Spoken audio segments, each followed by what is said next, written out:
Welcome to Stupid Christian Comments, Episode 8. This video series presents some of the amazingly stupid comments by Christian YouTubers on my channel's debates and videos. Here are this week's top 5 picks. We start 2014 off with an absolutely amazing guest, DarkMatter2525, who has graciously accepted an invitation to present the comments for this week's episode. If you haven't watched his videos or subscribed to his channel yet, you've been missing out. Johnny creates some of the best content on YouTube, and I am beyond honored to have him participate in my video series. Hi everybody, my name is Johnny. Many of you may recognize me a little better as God or Jeffrey on my channel, which is known as DarkMatter2525. I make comedic cartoons roasting religion.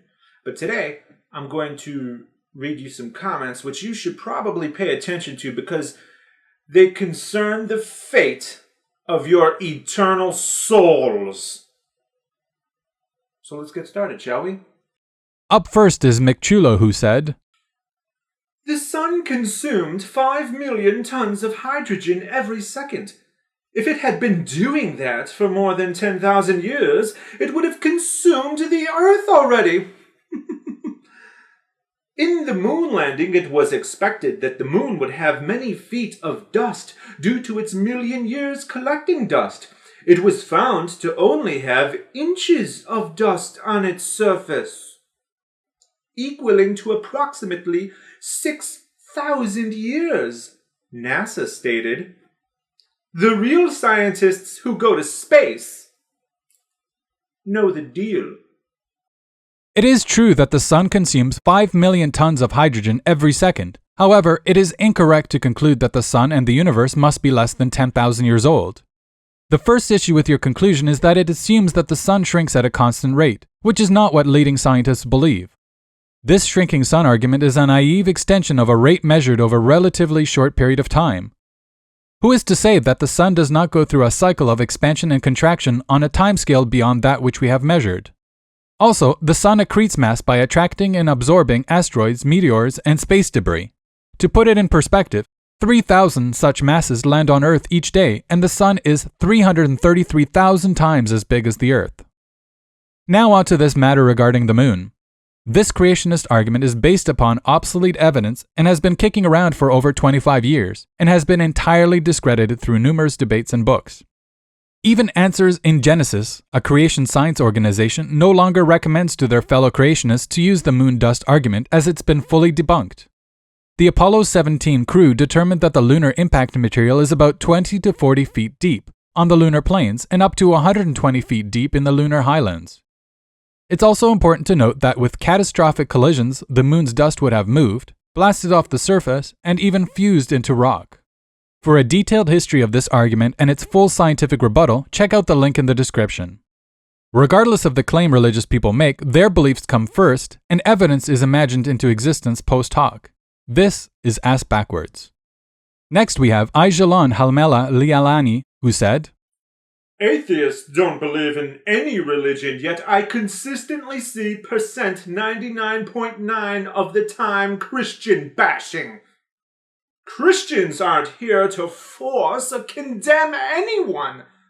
There is a phrase, there is no such thing as an atheist on their deathbed. I hope that's true, because the absolute second you take your last breath, you will descend into the worst place you could possibly imagine. Not to God's doing, but your own, for your mockery and rudeness towards the almighty lover of your soul. His mercy expires for a sinner when their death occurs. Do not continue walking down this unbelieving road Satan has paved. Do not be on the losing side on Judgment Day. You will be meeting your Creator. The reason that atheists give more attention to debunking Christian claims over claims by other religions is in large part due to the prevalence of Christianity in culture, politics, and media. In a 2012 poll, 73% of those polled in the United States of America identified themselves as Christian. And in the United Kingdom, a 2011 poll showed that 59% of the population considered themselves Christian. In such Christian-heavy countries, it is logical to expect more discussion on Christian claims than, say, on the claims by Hindus, which represent 0.4% of the population in the USA. While I do not advocate bashing anyone, I do encourage educated dialogue and criticism of beliefs, be they political, social, or religious in nature. In regards to the claim that there are no atheists on their deathbed, this is both untrue and irrelevant. Fear is not a valid reason to start believing in anything. Fooling oneself of life after death may make the dying person feel temporarily better, but it does not in any way substantiate a belief in God or the supernatural. Fear in going to hell is also not a good reason to believe in God. Fear of death is a natural response because as sentient beings we want to live longer and experience more from life than we may be able to due to biological limitations. Fear of hell is psychological abuse perpetrated by the religious. Beliefs should always be based upon reason and evidence, and never on fear and panic. Up next is VD8M9, who said, Atheists also have a religion, which is logic. But logic is limited by the human brain. There are things that humans cannot comprehend, cannot explain in even the most complex languages. For example, try explaining color to a blind man who has never seen in his life. It simply cannot be done. For a Christian to explain God is like asking an ant to explain the whole world. What little evidence of the outside world that has fallen inside the anthill cannot suffice to convince one who believes? Logic, as defined by Merriam-Webster, is a science that deals with the principles and criteria of validity of inference and demonstration, the science of the formal principles of reasoning. Logic is not and cannot be a religion. If you mean to say that atheists are fundamentally opposed to illogical, irrational beliefs, then you are correct. However, this in no way can be categorized as a religion, unless you distort the meaning of the word to such an extent that it can be applied to anything and everything and therefore lose all meaning. There are perhaps things that the human brain cannot comprehend, or do not yet understand, but to assume and believe in a God or the supernatural is justified because we lack a certain understanding is beyond naive and premature. For all intents and purposes, color means nothing to a truly blind person. Color does not exist except in the way reflected light is focused in the eye and processed by the brain. The world as seen through the eyes of a dog or other animal is very different, and we have very good naturalistic explanations for all of this. Religious claims are nothing more than fantasy, desire, and an excuse to believe in what you want to be true, when reality may not be comfortable to bear. To all theists, if you take anything away from this video, please consider the following. Exceptional claims require exceptional evidence. An ancient text full of mythical stories, archaic morality, and misinformation is not exceptional evidence, no matter how much you wish it were. Ed2C is next with, Richard Dawkins is not an atheist. His allegiance is with the synagogue of Satan. Most of scientific theories, like the Big Bang, age of universe, comes from the ancient Kabbalah, which involves the worship of demons and false angels. Kabbalah is Jewish mysticism, says God created both good and evil. Satan is just God's helper to test humanity and will be redeemed in the end. I am sure Dawkins is not ignorant of this and only plays dumb. He is just another player in Lucifer's legion. Here we have someone who has fallen off the wagon of sanity.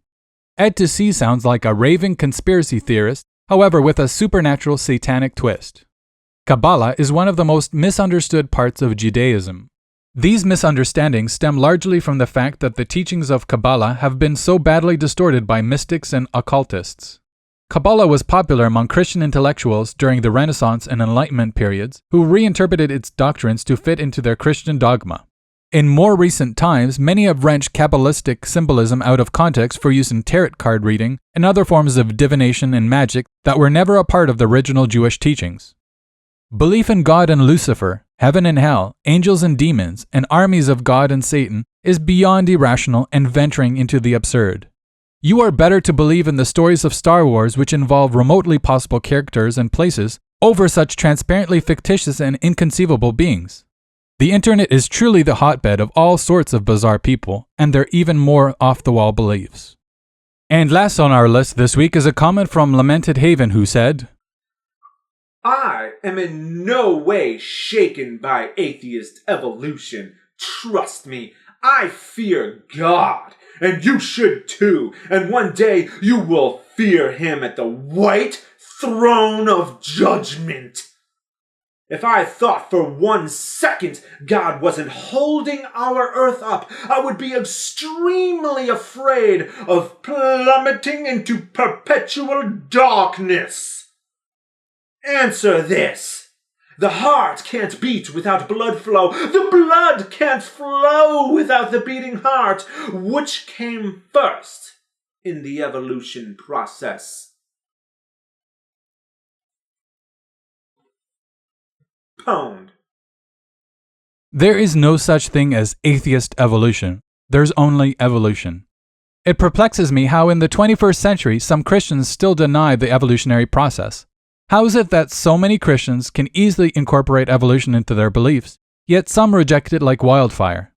Clearly, many Christians believe in a God and in the message of Jesus while at the same time accept the evidence of evolution without finding conflict.